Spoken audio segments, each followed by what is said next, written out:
Hi, this is Adam, aka Casey Jones from Casey Jones Livewire, and you're listening to Epic Tales from the Sewers. Time for a knuckle sandwich, punk.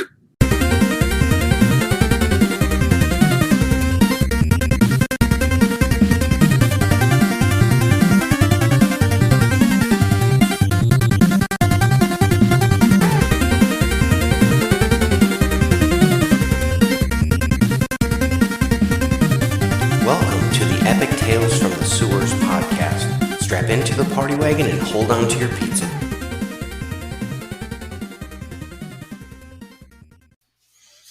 Hey everybody, Justin here. Just a quick note. The first 4 minutes of the interview with Andy, his audio dropped off, so we're not able to hear him say hello and ask one question. What he says is he's going to be checking one item off of his Christmas list, and then you'll hear that. But other than that, it picks up after 4 minutes and everything should be synced up fine. So enjoy this nice interview. Hello, everyone, and welcome to a very special episode of Epic Tales from the Sewers. I am your host, Justin, and with me today is Andy. Andy, say hello. We have a very special guest today. We are introducing Mr. Townsend Coleman, the voice of Michelangelo. How you doing? What a fanfare. Well, cowabunga, dudes! What's happening? And I don't know how to follow that, Andy.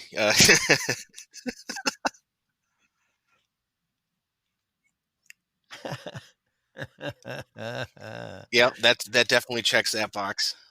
Thanks for joining us today on the show. What we do is a lot of times we talk about the comics and we go through issue by issue. We talk about stories and all that. And we have been delving into lately a lot of cartoons. And that's why you kind of came up. And a lot of the people in our Facebook group, Epic Shells, consider you to be the definitive voice of Michelangelo. Well, that's very kind. Yeah, there have been a lot of voices of Mikey over the years, for sure.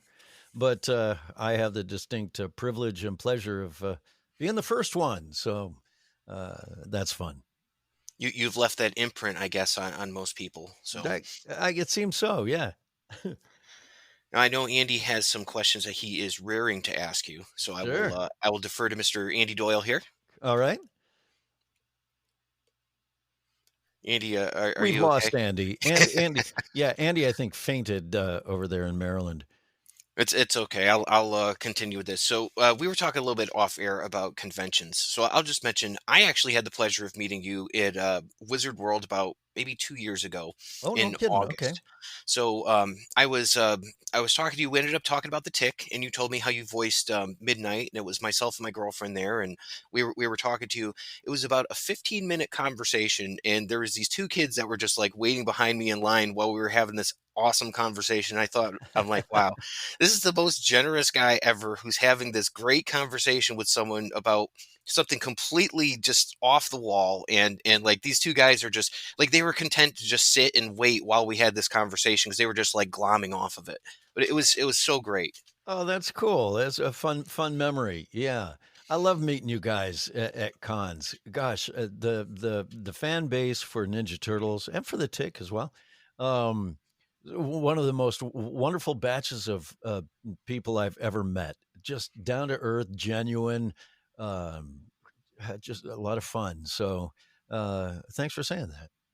Yeah, and we run across that too. It's like Turtles fans, as opposed to say Marvel fans or something like that. Just like different as a group. We're the type that will help you move. It's like, oh yeah, I'll Right. help you out, or if Right. there's ever something, it's like, oh, I need some help with this. Like Turtles fans have that sense of community. I've noticed, which is just it's kind of an interesting anomaly among fans. Well, it's interesting you say that because that's the way I feel about voice actors. In the entertainment industry, as opposed to face actors, on camera people. Um, and I mean, obviously, this is a really gross generalization, but my experience in the 40 plus 45 years that I've been doing this voiceover thing, um, is that people in the voiceover community are just the most down to earth, genuine, real people that you'll ever meet. Not saying that on camera actors aren't, but I've noticed over the years that they tend to be um, a little more stuck up, if you will. And and so thanks for saying that. Yeah, I love talking to fans at cons. And that's definitely the perception I think that the fans have. I've never seen anybody say a bad thing about a voice actor, where it's like, you could have an experience with, coming across someone, like an on-screen actor, and you don't really have a great experience. And everybody has bad days, but it's just one of those things. It seems like they're less grateful. I don't know, just my opinion. Yeah, well, you said it. I mean, sometimes I get the sense that they don't get it. It's they don't get the fact that they're the luckiest people on the planet. It's like, dude, you get to do this for a living and you make a lot of money doing it. And these people are coming to see you. They're paying a lot of money to come and see you and get your autograph and all that. Is how about just showing a little grace, and a little friendliness here. Um, we're, The number one exception is Henry Winkler, who is an absolute oh treasure of a yeah, human oh being. yeah, yeah, yeah, Wow. yeah. Yeah, I've worked for Henry actually in the Really? past. Yeah, years ago when I was the comedy voice of NBC, ABC was doing I think it was a 25th anniversary special of Happy Days, or maybe 20th anniversary, um, and he was producing it, and he hired me to do the voiceover on this thing, and boy, he couldn't have been more down to earth and and real and just easygoing and fun and friendly. Yeah. So now I know that you've worked with Donnie Most too, or Uh-huh. Don Most, I guess, as he goes by now. Yeah. But Yeah. yeah, back on the Teen Wolf cartoon, which I Right. didn't realize I was so into that as a youngster. What, the Teen Wolf? Absolutely. It The was cartoon? I love that show. The cartoon. Yes. Ah, how about that? Yeah, that was a fun one to do because I got to work with Donnie Most, and that was very early in my career, and so working with somebody who was famous, was a lot of fun. But the real thrill of that for me was working with June Foray, because June, I grew up watching Rocky and Bullwinkle, of course, and you Oh, know, of course, the voice you know, of Rocky, right? right, yeah, and so June played my grandmother in Teen Wolf, and so getting to work with her and Stacy Keach Senior, I was a big fan of his son Stacy Keach's career, and so getting to work with Stacy Keach's dad, Stacy Keach Senior, um, was a big thrill too. He played my grandfather. June Foray played my grandmother, and Donnie Most was in the show. Jerry Hauser was in the show. Yep. Yeah, it was just a really fun cast. And I know our Andy, don't kill me because I'm talking about Teen Wolf, but it's one of those things where it's the Can first time that can I you hear me? saw. Yeah, I can hear you. We can hear you. Okay, my headset totally just like cut off. I've been trying to get back on and I didn't want to interrupt the flow of the conversation you guys had going. I missed just such a little bit and I think there's some feedback in there. I'm Okay. trying to. We got you, buddy. We'll get you can ask the next question. I just wanted to mention one more thing. Um Teen Wolf was the first cartoon that I saw that dealt with things like puberty. And it was like Right. one of those things that you could like actually go back to and you're like, "Oh, that makes sense," with this. So, Yeah, yeah, yeah, exactly. Teen Wolf was just great fun to do. I remember um, seeing it on the air on CBS, the very first episode, and just when that theme song came on and the howl and the music, it was just sent just chills up my spine. It was just a really cool intro and a really fun show to do. Um, like every show when it gets canceled, it broke my heart. I would have loved to have seen that continue. it's funny too because I think by the time Turtles had come around, I already knew your voice from, Fraggle Rock, which is like my ultimate favorite thing in the world, from Teen Wolf and like some of the other stuff. And I started to place this. I'm like, wait a minute, I know that voice. And I hear Bern Thompson and I'm like, wait a minute. Well, Bern Thompson isn't me. Or oh no, who am I thinking of then? Bern Thompson is Pat Fraley. Yeah. Oh, okay, yeah, not Burn then. Rat King. Rat King. Yeah. Sorry, similar Yeah. color hair, I suppose. But Yeah. I always get them confused. Bern Thompson and Rat King. Yeah, right. Yeah, well, Rat King was one of the other two sort of semi main characters that I did on Turtles. The other was Usagi Yojimbo. Wow. Rabbit. That is such an iconic character, and we're such fans of that. Like the Stan Saki comic, we're going to be getting into that on the podcast soon. But man, I read those things, and I could just reread the same issues over and over. They're just so good. Yeah, Have you ever had a Stan's chance to read them, or? No, I was never a comic book collector or reader really much as a kid. I mean, I've seen them. I actually have probably a couple episodes that were um, signed by Stan. Stan Sakai is again just a really gifted artist and a wonderful storyteller and a terrific human being. Seen him a couple of times at cons. Yeah. Right, Mr. Andy, did you want to pipe up here? Yeah, okay. So we always we always get this one out of the way probably pretty early on. Favorite pizza topping? You mean in real life or Yes. Michelangelo's favorite? In real life, I'm pretty basic. Just mushroom, sausage, and onion for the most part. But it always has to have extra cheese and a thin crust. So that would be my ideal pizza. And maybe some onion, maybe some black olives, but maybe a little pepperoni. And then we're getting into the area of just getting a Mondo pizza with just everything on it. But See, I'm with you. My kids love black olives, so we usually get an extra can and dump it on. So, right. Do your That kids put the black olives on their fingers? of course, yeah. What kid doesn't? What adult doesn't? I mean, I was What? like, What I do do you too. mean? It's a good question, Andy. well, I have a question for you. How do you Yeah. think the Tick would like the turtles? Well, chum, I'll tell you. You see, the turtle. I'm sorry. The who?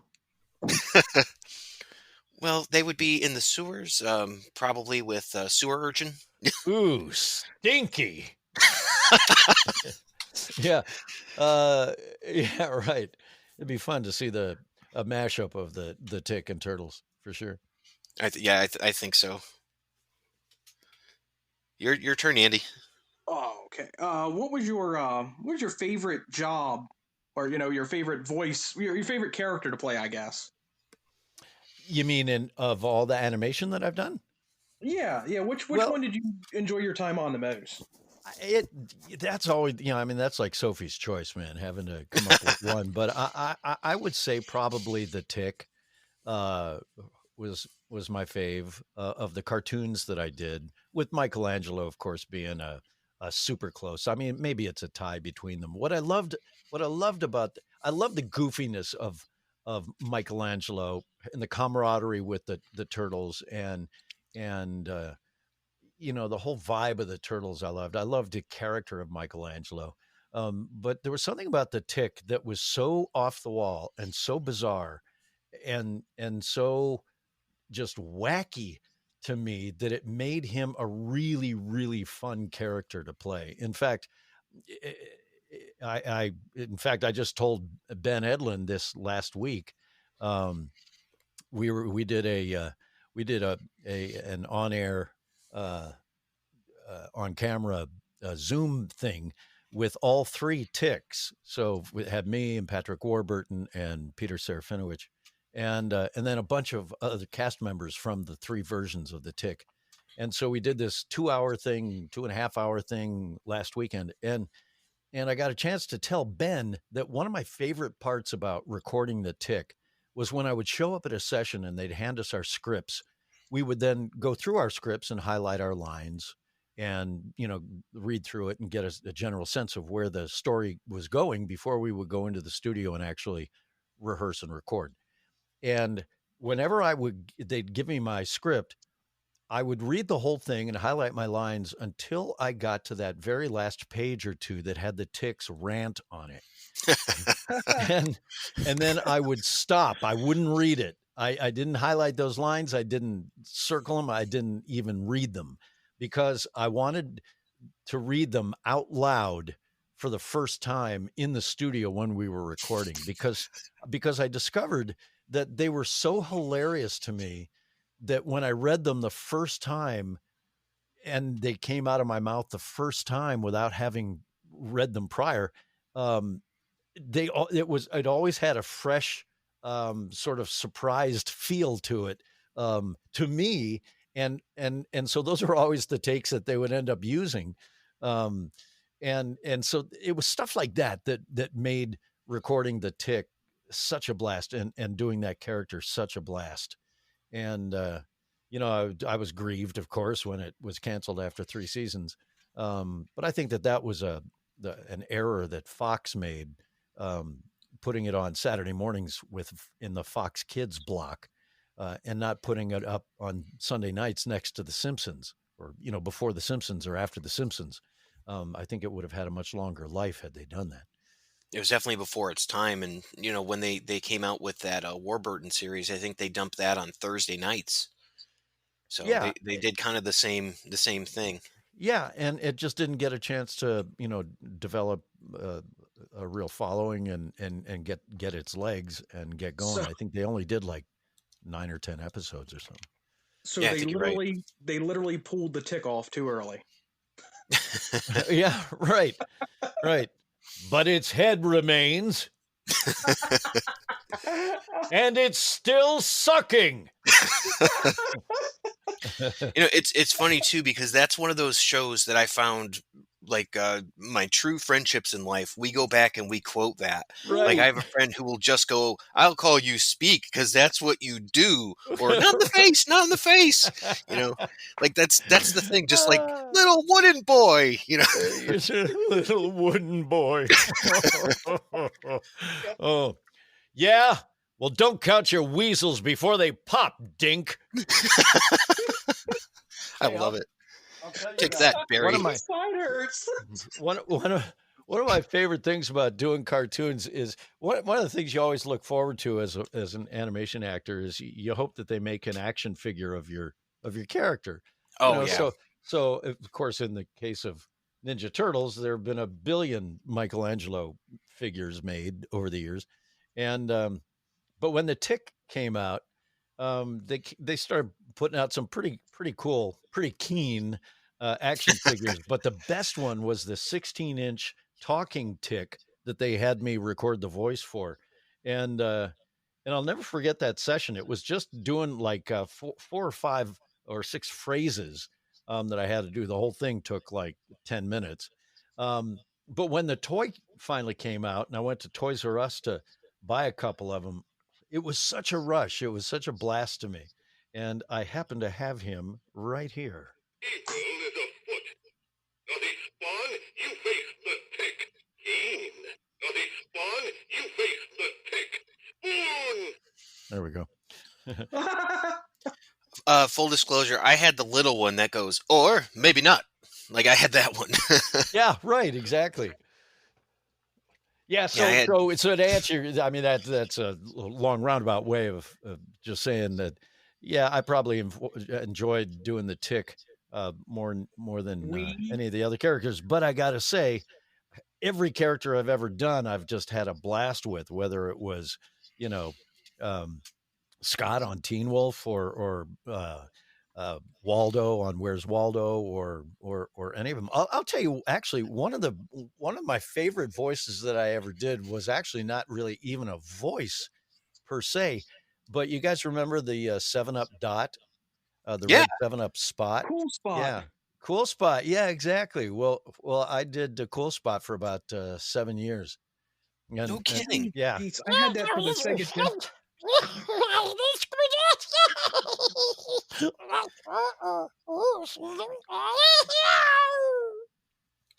I got that video game for Christmas, I think, one year. Yeah, I did. The Sega Genesis. I never collected all the spots. Yeah, I did the video games. Oh wow. Yeah. And I mean, Oh, just looking at the stuff that you've done, it's like the who's who. But one that kind of just jumped out to me most recently was you were in Once Upon a Time in Hollywood. Yeah. Oh man, that was a blast. I did that last year, and boy, when I got that audition, I thought, "Ooh, wouldn't this be a fun one to get to be able to do a Tarantino film?" And I booked it, and I was like shocked off my legs, and I remember going in and doing that recording session over in Hollywood, and it was just like one of the coolest gifts that I had been given. It was such a treasure to be able to sit there with the guy who was actually Tarantino's cinematographer and audio sound designer on the films. And these two guys were just amazing to work with and work for, and so when that movie came out, I couldn't wait to go see it. Went and saw it over at the Cinerama Dome over in Hollywood, and I didn't know where my part was going to come in because I was doing the intro to I was the voice on the intro to the FBI from the '60s, and and so when I auditioned for this thing, I had to listen to the original and then try and match his voice, and I apparently got close enough that they booked me, and so I didn't know where it was going to show up in the film, and so it ended up not being, fairly close to the end of the movie. And so I'm watching this, just waiting and waiting and waiting and waiting and waiting. And I'm like, oh my, I can't stand this. And then when I finally heard it, I was like, no way. That's so awesome. It was a rush. Yeah, being able to do that for sure. Your experience is actually outlined in that movie when she goes to see the movie and then she tells the people, Yes. "I'm in this. And I'm in I this." and dude, Justin, I thought that as I was watching the movie, watching, her character sitting in the movie watching herself, and I'm like, no way, I'm sitting here in the movie watching myself That's or so cool. listening to myself. But yeah, that was a rush getting to do that for sure. That's awesome. That's really great. We wanted to ask you. So speaking of kind of gritty things that are going on with movies and things like that, have you gotten into the Last Ronin at all? Have you heard anything about this? I have not. I'm not even sure if I've heard of it. It sounds kind of familiar, but no, I've not gotten into it at all. All right, so this is it's the latest Turtle comic that came out based on a story that was from maybe 30 something years ago with Eastman and Laird, and it involves one turtle that survived, and the rest of them have perished, and one turtle is left. Oh, So knowing your versatility, where you could mimic these voices and all that, there was some of the questions in like a recent like I guess it was like a video live stream that like Eastman and Laird was doing, and a lot of people had thought that you would be a great person to do the voice of the Ronin. So oh, without giving away the identity of who he is to do spoilers, but you could do any of them. So So are you saying that I get to be the last Ronin? you could, yeah. That's great. Okay, so here he is. Hi, guys, I'm here. I know I'm the last one. I'm late. I'm sorry. But, yeah, I signed up to be a Ronin, and apparently I'm, like, the last one. Okay. Yeah. Oh, Just like boy. gym class in high school. What's that? It's just like gym class in high school, always the Right. last one, right? Yeah, always the last one. Yeah, and I didn't mean it. I just couldn't get my jock strap on right.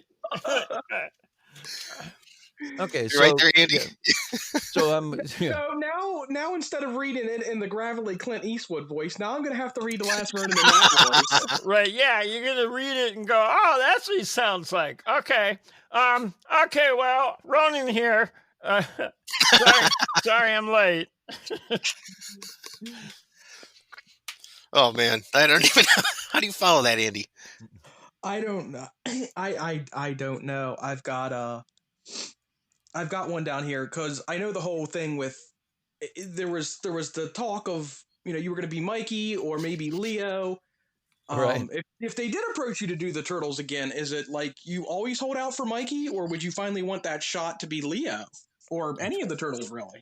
Oh, you know what? Honestly, Andy, it wouldn't make any difference to me. And I'll tell you, frankly, I did for the 2012 series where Rob was Donatello. I actually auditioned for Raphael in that, um, and didn't get it.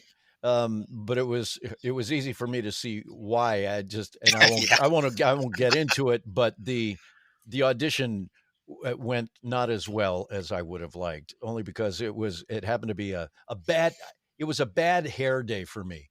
And Yeah. by hair day, I don't mean hair per se, but it was a bad time. It was a bad day at a bad time in my life, and it was pouring rain outside, and things weren't going so well for me. And had to show up for this audition in not a great state of mind, and so I went in, met them, read for Raphael, and Yeah, that a was the little last too I rap. heard of it. What's that? I'm sorry. What'd you say, Andy? Oh, looks like we've lost Andy again. No, the phone. Okay, so I'm recording on my phone, and it goes to sleep every so often, and it just completely cuts my mic off. No, I was making the a little too raff joke. Oh, okay. Oh, yeah, right. He came in. You know, we need you to be mad. Oh, I'm mad. All right, let me tell you. Yeah. Yeah, and I was doing this same voice too, and they didn't seem to like it. That wasn't Raphael for them, so I saved it for Ronin. Oh my god. It's funny because I pick up on a little bit of Barney Gumble there. Yeah. Don't cry for me, I'm already dead. So who is your best impression then? If you had to Dude, think, don't even go there. Don't even go there, because I am not an impressionist by any stretch of the imagination. well, your tick was good.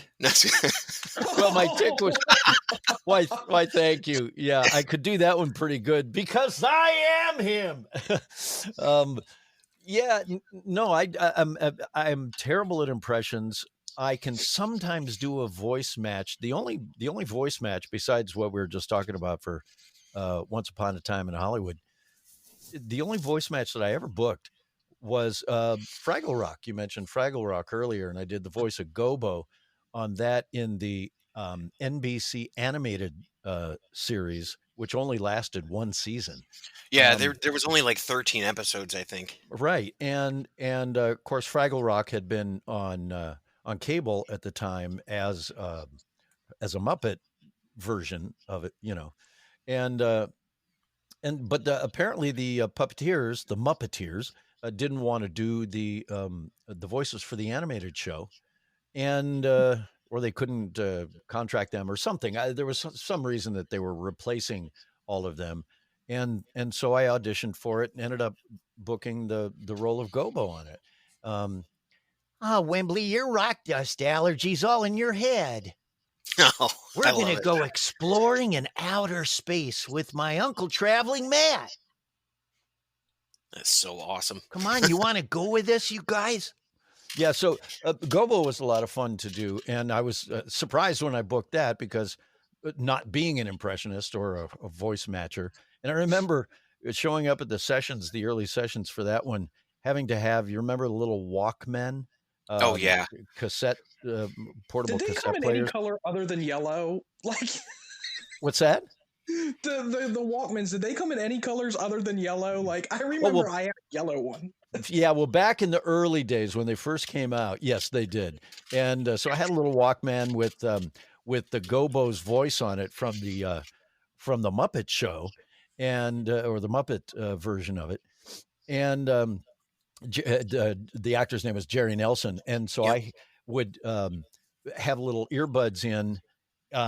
And would play a sample line of his right before I had to do a line, just so I could get that cadence and that accent and the pitch of the voice, and try and get the feel of it. And so that was the first couple of episodes were really tough for me because I felt like I wasn't able to really dial in the voice as much as I wanted to be able to. But eventually it came around.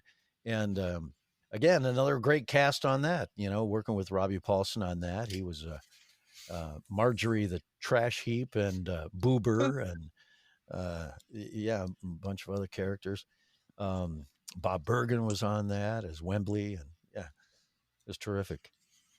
Yeah, So we dive deep into most of the stuff that you've done because it's such a part of just our lives. Like I watch Fraggle Rock with my kids. I watch Turtles with my kids. My kids wanted to do martial arts because of Ninja Turtles, and it's always been like such a huge bonding part for us.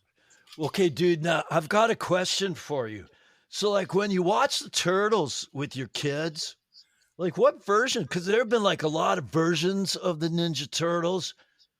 And never mind the fact that we were the first ones, the original ones. Hello. But like when you watch it with your kids, do you like watch the original one, or do you watch like the one that's on TV now? Well, it's funny because we do watch the Tubi TV Totally Turtles channel, which I think you actually voice as well. Uh, What? What's yeah, that? The you're what? listening to the Tubi like the Totally Turtles channel. Like I'm pretty sure that's you too. But that's a great question.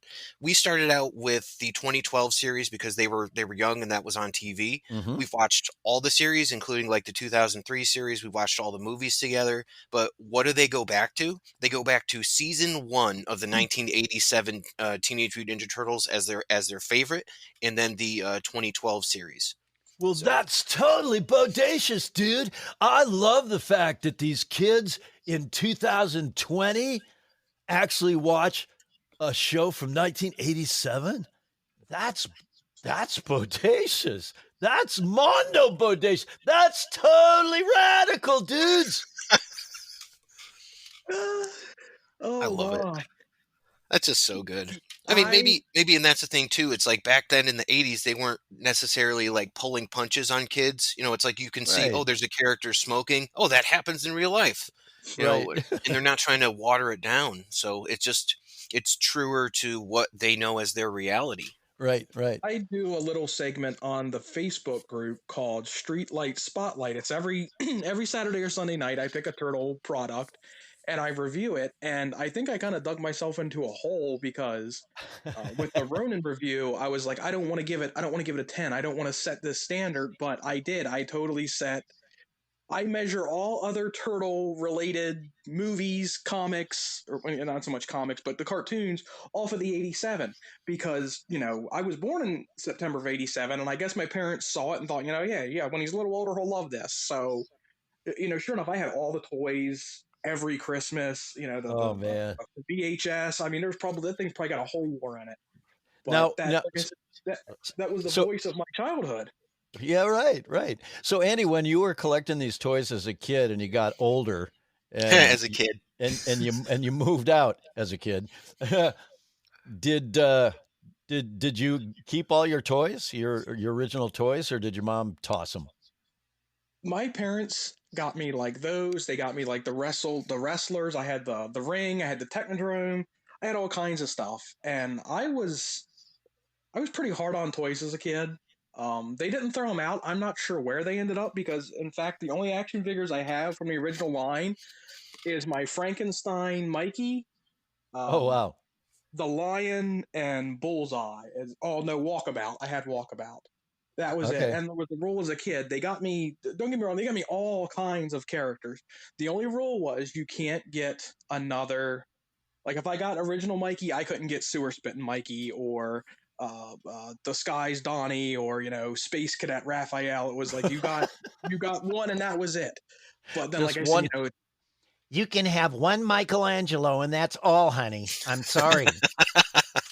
No, you can't wear that sewer spitting Michelangelo shirt. You already have the original.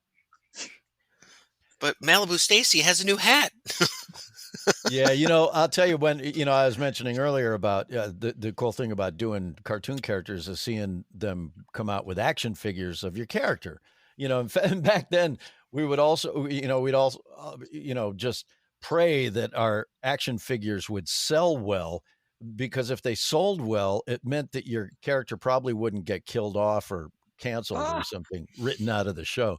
But I remember when Ninja Turtles came out and they started coming in, and Playmates Toys started coming out with Ninja Turtles action figures. Of course, I went to Toys R Us and started snapping them up and sticking. I got one of these big Ninja Turtles trunks. I don't know if you've got Oh seen yeah, those. yeah. So I've got We a have couple. those. So I got a couple of those, and so I started putting them in these trunks, and they were just coming out with so many figures because my goal at that time was to get one of everything that they came out with. Woo. So, because I was going to collect them all and just save them and never open them. And I thought this would be, cool to hand down to my kids someday. Well, after, I don't know, maybe it wasn't even a full year or maybe 2 years or something of doing this, every time, I hear about a new toy come out, I go to Toys R Us and check the rack and see what I didn't have and pick up a copy of it.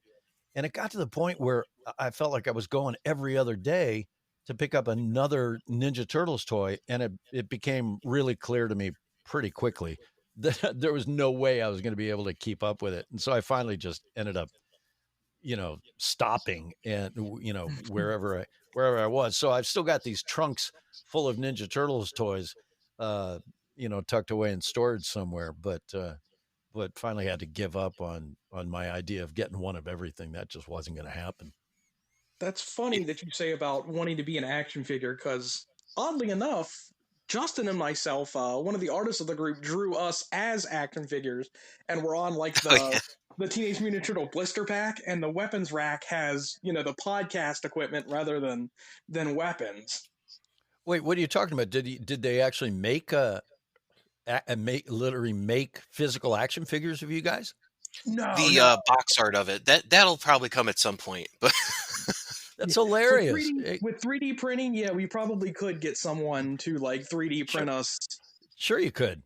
Yeah, it'd be super figures. easy. I don't know about action, but definitely figures. But yeah, Oh, like you I'll guys have should do that. You totally should do that. That'd be a blast. well, I'm Andy, gonna you can talk have a to 2-part posable beard. yeah. People do love the beard. But Yeah, yeah, I saved all of my turtles, and I think I had up until they started getting like really weird, like up until like the I remember the sumo wrestler with the tattoos. That was as far as I got, and I'm like, all right, I think I'm done at this point. But I saved them all, gave them to my kids. So I pull my trunk out of storage right when they're getting into it, Right. and it was just like, oh my god, Dad, you have the blimp, you have the party wagon, you have Wow. this, and I'm like, Wow. yes, and I just put my hands on my hips and stood up like the greatest dad ever at that point, because they were like, oh my god, you have the card series. I'm like, yes, go at it, kids. oh, That was I'll good. never And forget and seeing Justin, that. were they all open in the trunk so that the kids could play with them, or did you keep them sealed up?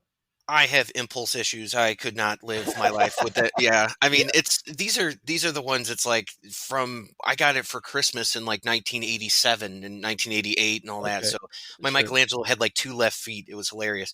But it's one of those things, like I had these from when I was a kid, and then to be able to pass them on to them and them really enjoy them. Yeah. And like to this day, it's like there's a Donatello and a Michelangelo on their desk when they're doing homework. It's That's like so that's great. huge to me. Yeah, no kidding. Well, I'll tell you, one of the things I love about meeting fans like you guys at cons is when I see the families come in and they're all dressed in Ninja Turtles outfits.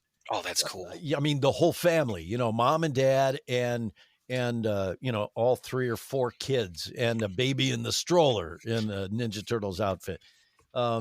It's just great, to see the love that the adults now have who were kids, 7, 8, 9 years old back in 1987, and as adults now, still into it, and they married somebody who is either into it or at least puts up with That is an accurate statement, Townsend. yeah, puts up with their love of Ninja Turtles, and and then they all show up at cons, all the whole family in costume. It's just amazing. I love that. It's so cool. Now I feel pressure to show up as the Tick, or probably built more like Arthur. But at Well, the next con. do yourself a favor. Let me just give you a little tip here. If you ever do that and show up at a con and cosplay as Arthur, just make sure that your white spandex suit isn't so tight that we know what religion you are. Oh yeah, no worries about that. Because we did a con up in Calgary, Canada at one point, and there was this duo, the Tick and Arthur, in cosplayers, who were, these costumes were so great. They were so fantastic. And they looked like they stepped right out of the cartoon. They were hilarious. But the guy who was dressed up as Arthur, his white spandex suit was so snug that You can count the change in his pocket. yeah, exactly. It just left nothing to the imagination. And he wanted to get a picture with us, and so I have this famous photo now that Like, just duck down, guy. yeah. Oh my goodness. Yeah, that's hilarious. Yeah, I would do, if I ever was going to do the Tick, I would do the Tick with the mustache, because that was probably one of my favorite episodes. Yeah. Yeah. That was well, listen, we could get into great episodes of the Tick, and they all had just hilarious themes and hilarious lines, like you were saying, quoting them back and forth. The audience for that show back when we were on the air in the mid 90s was really mostly, I've discovered over the years, like guys who were in college Oh, okay. or college age guys back then, who are the ones that really gravitated toward that show. That's interesting. Yeah, and I could see that working, like you're saying, on like a animation domination Fox Now, or maybe like an Totally. Adult Swim. Yep. You know, Exactly. Because if they had done that, if they had thought to put it up in a block like that, I think that, well, not that it could still be on the air, but we certainly could have gone more than 3 seasons. well, Animaniacs came back, so I mean, Right. maybe we can get a resurgence on Amazon of the animated series. Because Well, I they just wish. didn't give me enough. I wish. Did you see the Amazon Prime series, the version of the Tick? Oh, absolutely. Yeah. Yeah, it was wonderful, Yeah, and that was big fun to fan work of the on. boat. Of the boat, of Danger Boat. Danger Boat. Yeah, right. Danger Boat.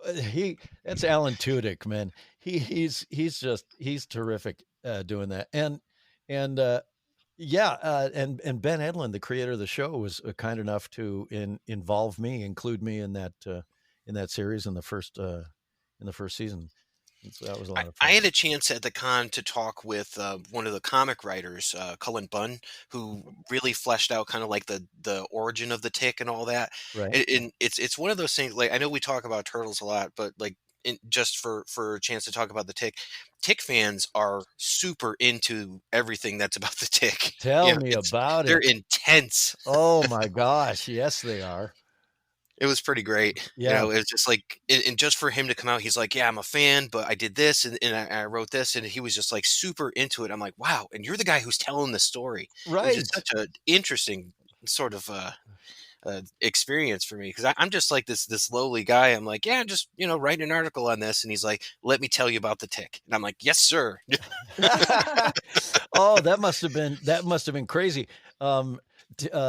Yeah, and meeting Tick fans at cons is pretty nutty too, because without fail, they all have their favorite lines that they quote, and seeing some of these guys, and they all want to do them for you, which is great, and I did it. I just did it for you. Yeah, and then I totally get it. And then I get a chance to, sort of recreate it for them too, as the Tick.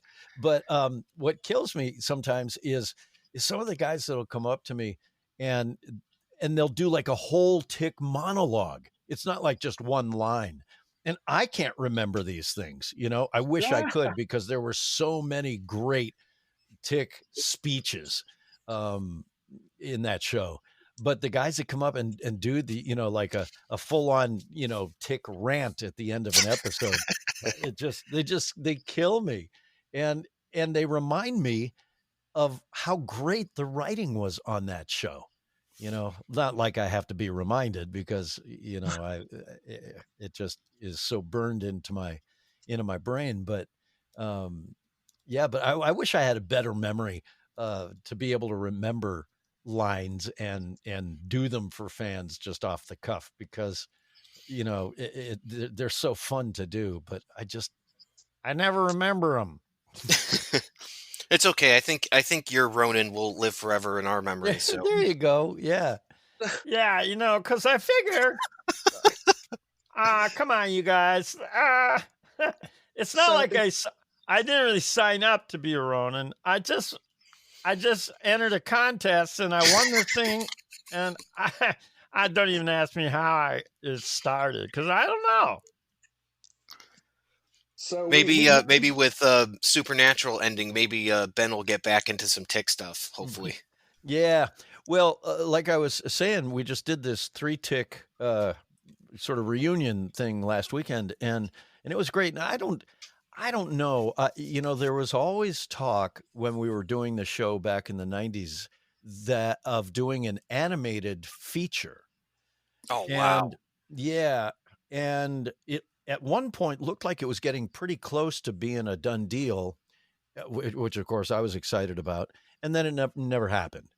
And then the tick got canceled, and then he went on it and did these live action versions. And so I don't know if that's something that would still be in the offing. Maybe something Ben is kicking around in his noggin, or not. But I would hope so. well, listen, you and me both. I would love to, and hopefully I would be involved in it. Because there's no guarantees. Listen, I've seen friends who have done iconic characters, and then they do a remake, and they don't use the original guy. They recast it with a celebrity, which always seems to happen. They tried to do that with the Star Trek animated series, but luckily Leonard Nimoy stood up and said, "Hey, I'm not going anywhere without these guys." Yep. Yeah. So I know my voice acting. So there you go. Yes, you do, man. You guys are very knowledgeable with all what we do here on this kind of stuff and things. Them dare. So Andy, I know you had another burning question, didn't you? Mm-hmm. Yeah, I know we're all put three... it out before you ask it. I don't want to hurt anybody. We're all three apparently, collectors, and we were kind of curious as to what you collected, but it sounds like, turtle stuff, tick stuff, but what's your favorite item? A lot of the guys in the group call it their, what do they call them, Justin? Their grail mail? Yeah, the grails. They've been searching for forever, but what is your favorite item in your entire collection? Anything. Personal item that you own. Wow. Well, I would say that sort of on a general note, they're items that have been personally given to me by the creators of the show. For instance, Ben Edlund did this fantastic drawing of the tick for me. That's of course a one of a kind, and coming straight from the creator. That's pretty nifty. I'll tell you one of my greatest little treasures, and it's this tiny little picture, but it's so I was the voice of Waldo on Where's Waldo, right? Mm-hmm. And Martin Hanford, the guy who draws all the Where's Waldo books, sent me completely unsolicited a thank you present when the show was finally canceled. And it was a drawing of just Waldo. It was just Waldo, just like a portrait of Waldo, full length, full head to toe. But it's small, the whole, and it came matted and framed in this great little frame. And the whole thing is maybe not even 7 inches tall and about 4 inches wide. It's small, but on the mat, he wrote, thank you for something like, thank you for a fantastic job, Townsend, working on Waldo, and then he signed it. So it's like those little things, those little treasures, for me are, Kevin Eastman did a little Michelangelo for me. So those kinds of things are really my treasures. Yeah. So they're collectibles for sure, but they're not collectibles you're going to buy online or go to Toys R Us and get. I think those are the best kind. Yeah. Sorry, what? I said, what about you, Justin? What's yours? I'm actually looking at it right now. I have a page from a comic book that I had signed by an artist, Dan Jurgens. He created Booster Gold, who I'm a huge fan of. He's very famous for he did uh, the Death of Superman. That was all him. Like, he wrote it and he illustrated it, and I got to meet him. And the cool thing about it was, here I am. My kids are with me because I'm taking them to the cons and all that. And I like to pride myself on, I can be professional. I wasn't trying to be too starstruck, but my daughter comes up behind me and goes, "Hey, Dad, tell him your email is jboostergold." And I'm like, "Shut up." That's excellent. I'll tell you some of my other treasures, and truly, uh, are the gifts that I get from fans at at Comic Cons. Um, very often, people have come up and given me a drawing that they've done, or maybe it's something they've actually handcrafted themselves. I remember I was at a con early on when the Tick was still on the air, and somebody came up and gave me a replica of Little Wooden Boy Oh my God, that's amazing. that they made, which was the best. I was at a Transformers convention in England um, a number of years ago, and one of the fans came up to me at this Transformers convention and he was also a big Ninja Turtles fan, and gave me this pillow that he made that was a green square pillow that had the turtle's breastplate and Mikey's belt on it, and the M in the belt buckle, and it's just a pillow, and that's all it is. There's no face, no head or anything. It's just mostly just the turtle chest and the belt with the M on it, and I have that on my shelf in my collectible room that I have with a lot of other stuff that fans have given me over the years. So those are super treasures for me. Again, to me, they're collectibles just because I'll never get rid of them. Um, Right. but they're such sweet. Um, it's such sweet memorabilia from people like you guys, who without you guys we would never have had a show.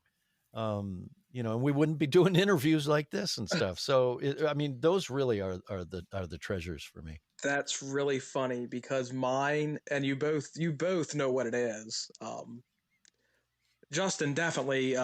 Townsend, you might not know because, like I said, when I first reached out to you, and you probably get fan mail all the time, but Justin had sent me an autographed picture of all four turtles, and you were kind enough to have signed it, and it right instantly went out of its packaging into the frame and up on the wall. Like, Oh, no kidding. We did one for you.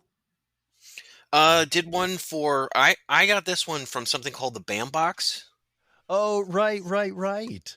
So I think Barry did one as well. So I have him as Bebop, and I kind of was lucky enough to get a hold of one of these, and it was the Turtles one because I think the other one was the Tick.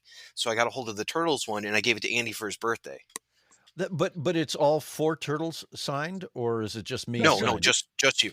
Yep. Right. Okay. So yeah, I did those for Bambox. Right. yep, doesn't matter how it came into existence. It is here now, and it is like Oh, oh, that's awesome, man. Well, good to hear. I've never actually spoken to anybody who got one of these Bamboxes, I get and one monthly, actually. I just got neat. a Paul Sorvino autograph, which was pretty fun. I was like, all right, Goodfellas, nice. Yeah, that's great. Oh, how about that? Yeah, it's interesting stuff with the autographs. I don't know what the market is for it, if it's if they're worse things or anything like that. I just like the I idea don't care of getting to what it's meet worth to anyone people else. and get it. Yeah, But but that speaking of, leads to my question here. If you had the ability to go to a con, back in the day, to meet someone who you would want to meet either in the entertainment or sports or music or anything like that, who would be that one person that you would want to meet at like a con, like similar to how people meet you now? Well, I'll be honest with you. So, in a sense, it actually ended up happening. Really? Yeah, because of course we didn't have cons when I was growing up, But when I was a kid, I was a huge Monkees fan. Oh, wow. And Mickey Dolenz was my favorite monkey as a kid. So I'm 12 years old, right? And totally into the Monkees and was bummed when it got canceled and stuff, but loved their music and yada, yada, yada. So if they had a con back then and the Monkees showed up, I would have been there in a heartbeat, or the Beatles. But I was actually a bigger Monkees fan than I was a Beatles fan when I was a kid. So then, of course, years later, cut to I booked this character of the Tick, and I go into my, and the thing is that they had actually used somebody else for the Tick originally for the first episode. Decided that they wanted to change direction, and so they recast, and that's when I got it. So they had to re-record the first episode, and so when I went in to record that episode, it was just me and Mickey Dolenz, because Mickey was the voice of Arthur at that time, and Arthur was my sidekick. And it was such a surreal moment That's for crazy. me, knowing that I was going to not only be working with Mickey Dolenz, somebody who I truly would have paid to go see when I was 12 years old, but not only was I working with him, he was my sidekick. So God. it's like, oh my gosh, how in the world did I end up here? This is incredible. It's so funny. I saw him walking on the street right next to where I was working in St. Charles, Illinois. I was just like, I rolled down the window. I go, "Hey, are you Mickey Dolenz?" He's like, "Yeah, man." It was the craziest thing. No I'm like, I kidding. just got out of work and I'm just driving home and I'm like, yeah, that's Mickey Dolenz on the side of the street there. I wonder what he was doing in St. Charles, Illinois. He was playing there's this great little club called the Arcada. It's, of course, Okay. not open now due to restrictions and all that, but he was playing over there, and I think like 2 nights before it was like Ted Nugent or something like that, and then it's him, and you get like the Edgar Winter group, or like, all kinds of like other. Right. I saw what did I see there? I think we saw John Anderson from Yes played. Oh, So yeah. that was amazing. Yes. Yeah, indeed. So But on that's the just my musical taste, I suppose. But on yeah, the no, topic of that's a great autograph, answer, because Mickey Dolenz is fantastic. Yeah, no kidding. I was bummed when he had to go on tour when we were getting ready to record the second season of The Tick, and so was unavailable, and they needed to get it done, so they ended up having to replace him. And thankfully, they replaced him with Rob Paulson, who was a perfect choice for that.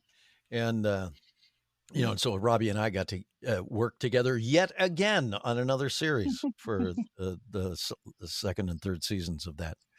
It's so crazy, and how these things just like intersect, and how there's these projects, and you guys are like, oh yeah, we're doing this again, and it's great to see your names together too. I love it too. It's like when Rob was the voice of Donatello on the 2012 Turtles, and Ciro Nieli and Brandon Auman, they were such huge Ninja Turtles fans from the original series. They wrote those crossover episodes where they brought us original voices back, and we got to do a couple episodes of that as our original characters. And there was that one great episode where Rob, who was Raphael, of course, on our original series, got to do Raphael and Donatello in a scene together, talking to each other, and and the writing was very funny.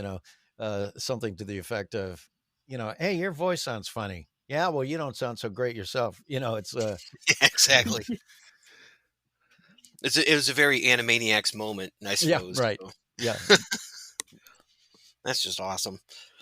I wanted to ask, is there anything that you haven't gotten to work on? Maybe like some sort of project. It doesn't have to be voice acting. It could be anything, but something that you'd be kind of looking forward to in your career.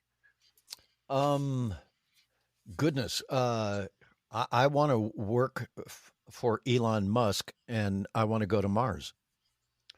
So there's that. That's awesome. Turtles in space. What's that? Turtles in space? Yeah. It's funny because my dad says the exact same thing. He tells me that he's been obsessed with Mars like ever since he was a kid and just reading about that and John Carter of Mars and Barsoom and You're the right. Ben Bova books, Red Mars, Blue Mars, like all of those. So I could understand the fascination, absolutely. Yeah, well, I'm such a tech nerd and tech freak. I just love what Elon Musk is doing. This guy blows me away, and he's going to get this starship, heading up to Mars in just a couple of years. And this thing is supposed to be able to carry 100 people, and so I want to be one of those 100 people on a flight to Mars one day, knowing full well that I probably will never come back, but that's okay. So that, I mean, that's obviously a far-fetched wish. But actually at this point in my career, I've been so blessed and fortunate to be able to do the work that I've done over the years with the animation and the commercial work that I've done and the promo work that I've done. But when I moved out here to LA in 1984 from Cleveland, Ohio, my goal, because I've always done a lot of acting, used to do a lot of theater back in Cleveland, and I was on the radio for 10 years and did TV work and modeling work. And I picked the Ohio lottery numbers on TV every night for a year. I mean, I sort of did everything I could do in the entertainment biz in Cleveland before I moved out here. But when I moved out here in '84, I didn't move out here to do voiceovers. And in fact, Oh no, cartoons wasn't even on my lost you for a sec. radar, nor was doing network promos. I moved out here to be an on-camera actor. I wanted to do film and TV, and but the voiceover thing just ended up taking off for me because I had done so much voiceover work in Cleveland, and I discovered pretty quickly that I gravitated toward the voiceover work way more than the on camera work. And boy, I was just beating my head against a wall for 2 or 3 years when I first got here, trying to get the on camera thing going, and it just wasn't happening. And even the little bit of on camera work that I got, and I'm talking about theatrical, not commercial, because I did a lot of on camera commercials back then for about 5, 6 years. But the theatrical stuff, trying to get into TV or movies, um, it was tough, and it was a grind, and I didn't particularly like the people who were involved in that whole end of the business. Mm. And when I got the work, and it was only just a couple of small things that I got, I found that it was long and tedious and boring uh, work. It wasn't really very satisfying, you know. And I think that maybe I just don't have the attention span for it or something. But the voiceover work was just taken off for me, and so I finally thought, just go with what works and forget the stuff that doesn't. And so I just quit even pursuing the on-camera theatrical stuff altogether. Well, now at this point in my career, I've been doing the VO thing for so long that I feel like, and I'm at retirement. I'm 66 years old, and I'm nowhere near retiring. I have way too much energy. I've got way too much, uh, you know, juice to keep on doing something. So I'm thinking, as this voiceover thing has slowed down for me so much. I mean, the only ongoing gig that I have right now, the only daily voiceover work that I do, is I voice the promos for Live with Kelly and Ryan, um, the Ryan Seacrest and Kelly Nice. Ripa talk show on ABC in the mornings. And so that pays the bills and it keeps me going. I work from home. It's great. Um, but I still kind of have this sort of nagging, I think, desire to maybe still try and pursue the on camera thing. So maybe, as in my quote unquote retirement, which I don't think is ever going to happen, um, I might try, pursuing the on camera thing some, and see if that can take me anywhere. And if not, that's fine. It's cool. I'm happy just doing what I'm doing. And and I'm kind of serious about Elon Musk. I've got some ideas. I've been sort of a hapless inventor in my life. I've got a lot of great ideas, but never do anything with them. And then I see somebody else years later come up with the actual product that I invented in my mind years before. And so I've got some ideas that I would actually love to run by Elon Musk, and kind of sort of half kidding, serious about just emailing him out of the blue and saying, hey, so I've got this idea. Here's who I am. This is what I've done. And this is why I want to work with you. And You'd be surprised how often that works. I know. Well, listen, Andy, I Yeah. get it. I hear these stories of people doing that. And so who knows? Maybe, in another couple of years, you guys might see my name, coupled with Elon Musk somehow. But who knows? So in that sense, you're saying that maybe you identify a bit more with Donatello as the Yeah, inventor. absolutely. Absolutely. It's so funny. But yes, in my sort of downtime when it's just me, I love tinkering and inventing and creating things and making things and solving problems, with sort of chewing gum and duct tape. But yeah, we sort of in my real life way more Donatello than Michelangelo. It's funny because we've always noticed that you tend to identify with one particular turtle, but that's not Absolutely. necessarily who you're like. Like Right. I've always been a Leonardo guy because he's the ideal of what I'd like to be like, but I'm very much Michelangelo. It's How about not that? even Yeah, that's great. I Andy's always ask, just Mikey, all yeah, Mikey.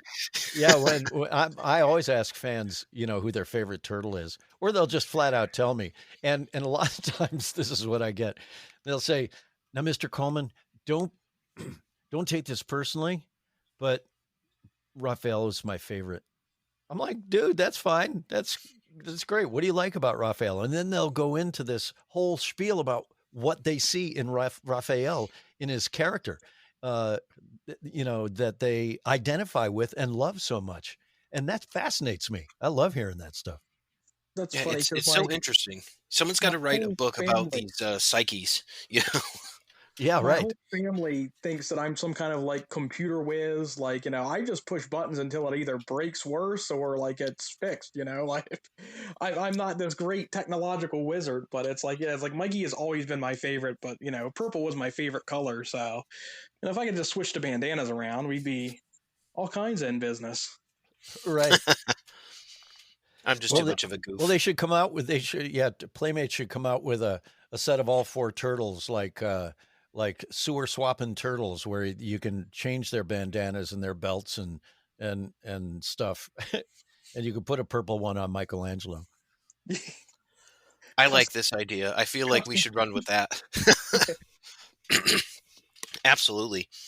But Andy, I think I only have one more question. I wasn't sure if you had any others. My question, and you may have already asked it, you may have already answered it, Townsend, but what music do you think Michelangelo would listen to?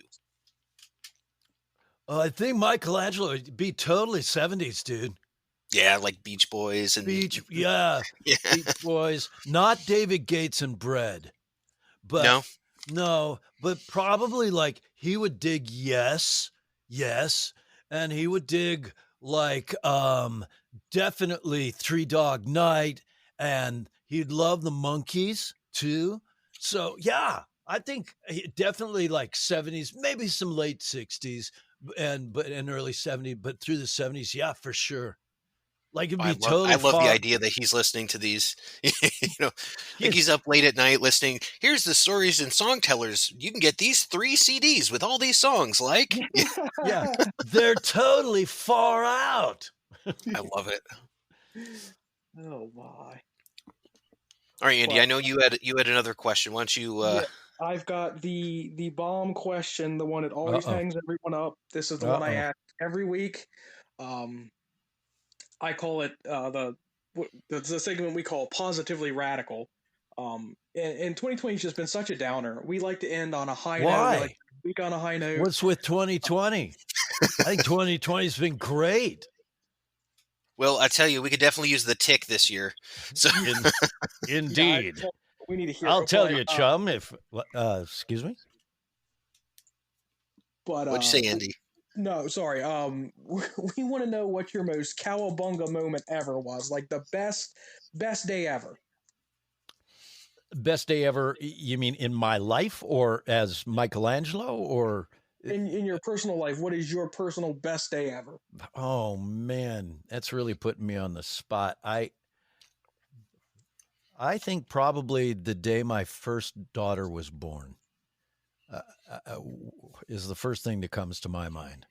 Uh, yeah, and then each of my I've got four kids, so when each of them were born was probably right up there as the premier highlights of my life.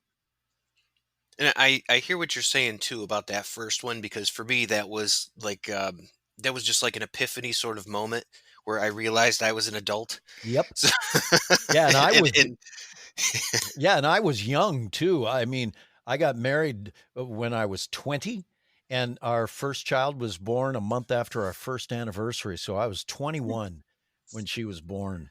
And I felt so mature. I felt so grown up. I felt like I totally got this, you know. But when I saw her for the first time and she came out and I was weeping. And I was so overcome with emotion and the weight of this moment that I was responsible, along with my wife for this new human being. It was overwhelming to me, but in a good way. So that, yeah, Oh, I would I say can that's it. I can honestly only imagine the closest I've come, because me and the missus have just decided that children are not Hmm. they're not in the cards for us. Yeah. We're not parent people, but we do have a niece, and I'm telling you what, I've never loved. You don't have to, I mean, it's like she's my niece through marriage, not by blood, but she came over and was running around the house and just doing what kids do, and I thought, oh my gosh, like, is this what I was like as a child? Like, please tell Right. me no. And yeah, as a we're out. child, yeah. We're out. She wants someone to carry her to the car, so of course I'm elected. And the newfangled car seats, not having to put my own kid in the car ever. I'm like, how do I put you in here? And the honesty of this child, she goes, I don't know. You just put me in. Right. So, so I put her in, and then we're like, okay, bye. And she's like, no. She's like, I want a hug.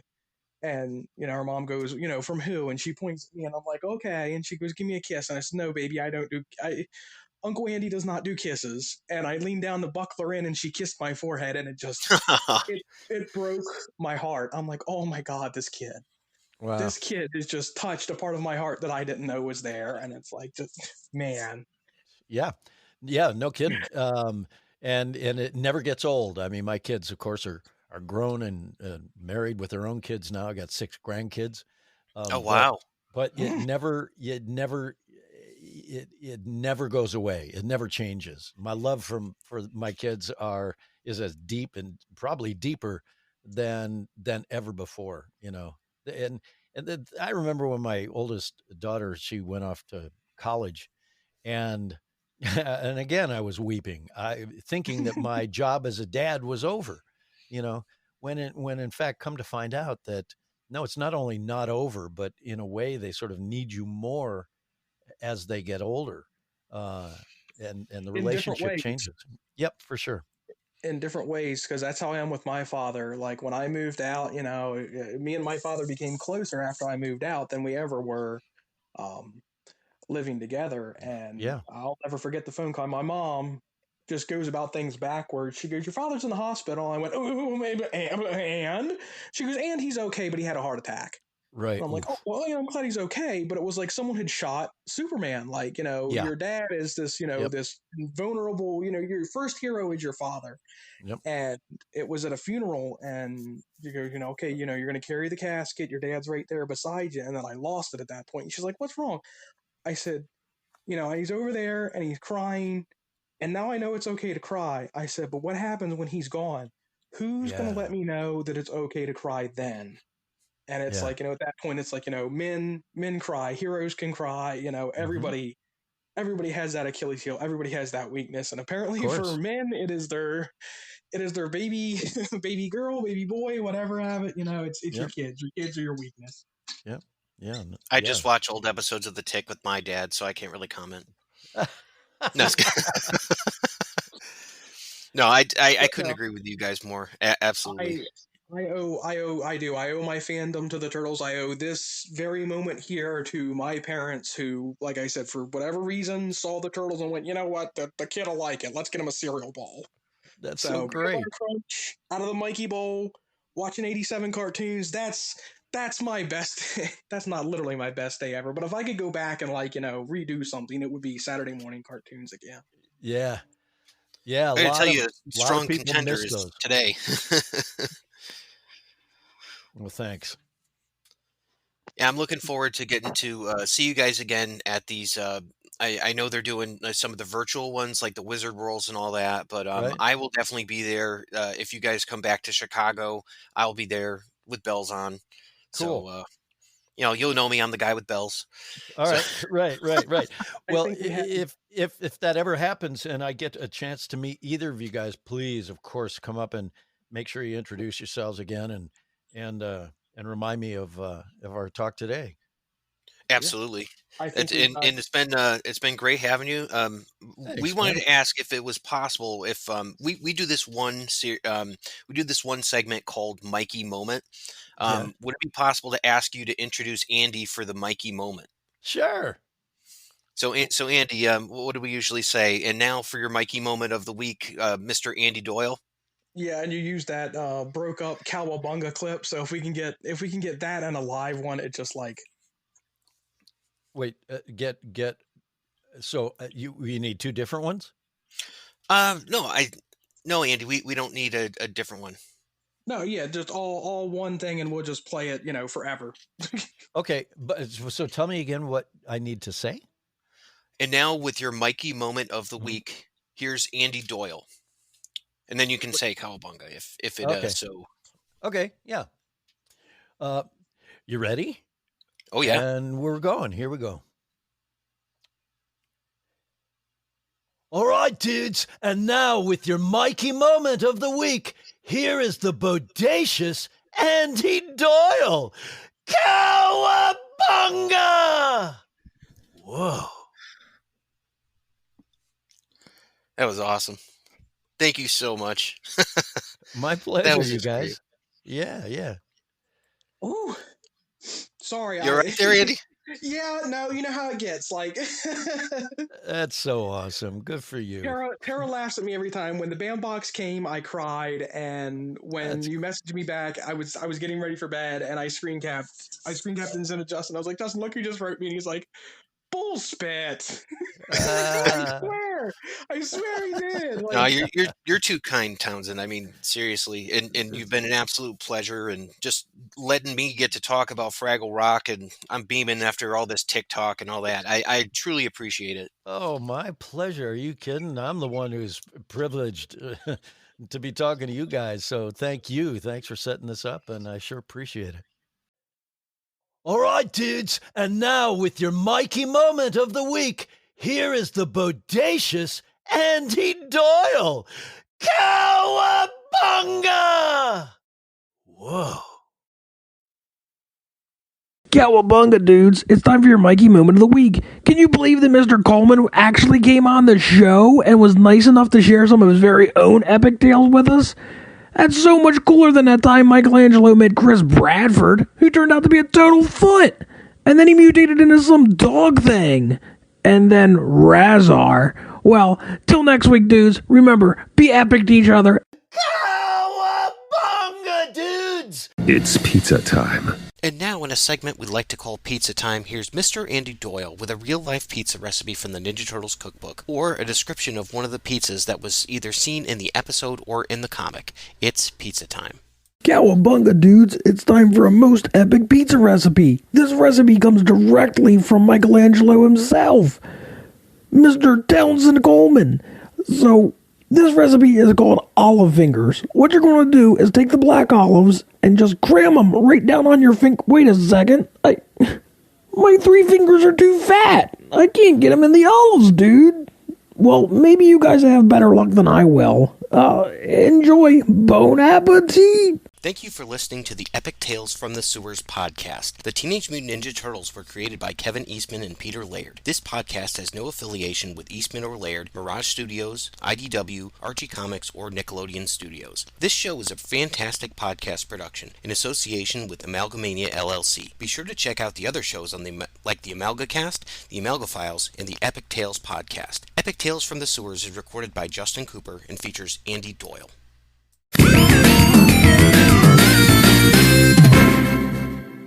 Are you looking for a gift for the nostalgic nerd in your life?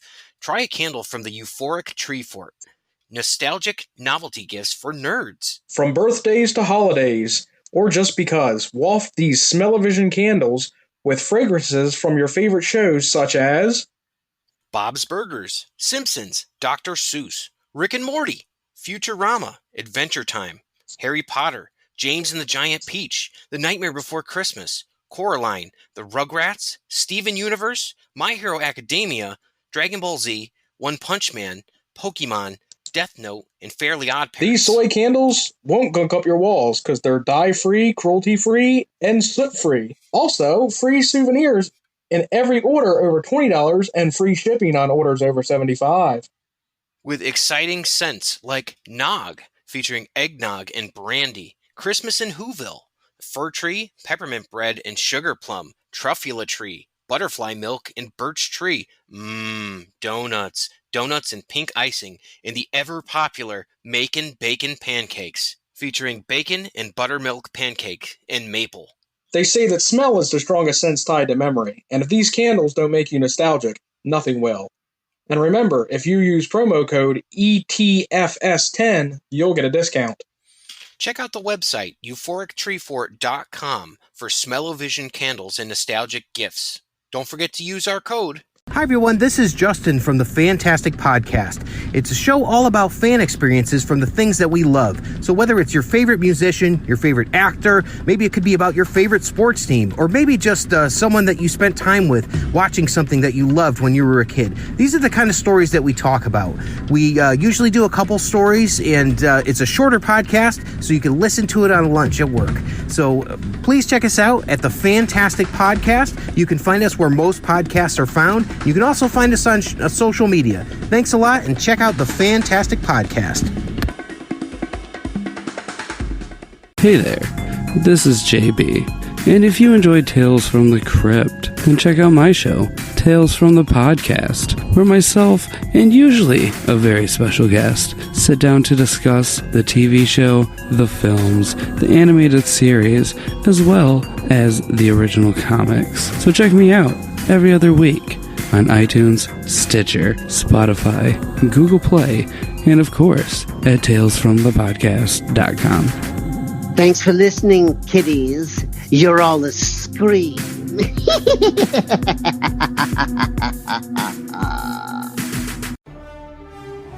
Terrificon, Connecticut's #1 Comic-Con, is back at Mohegan Sun on July 30th to August 1st. Meet actors and superheroes. Shop for cool stuff. It's 3 days of Comic-Con fun. Terrificon, Connecticut's #1 Comic-Con at Mohegan Sun, July 30th through August 1st. Learn more at Terrificon.com. Everyone thinks because you're a zombie, you don't know good coffee. Well, they're wrong. We have very active lifestyles. It's not all wandering the countryside aimlessly or scaring passing motorists. And we all love a good cup of joe. And there's only one brew that gets my seal of approval. Deadly Grounds coffee is my guilty pleasure. Bold, robust, delicious. It's coffee that can wake the dead. With over a dozen different roasts and flavors, Deadly Grounds can satisfy the most finicky of coffee addicts. The aroma is so intoxicating. It brings all of my neighbors out of the woodwork. Deadly Grounds coffee. Coffee to die for and zombie approved. It's good to get a little deadly.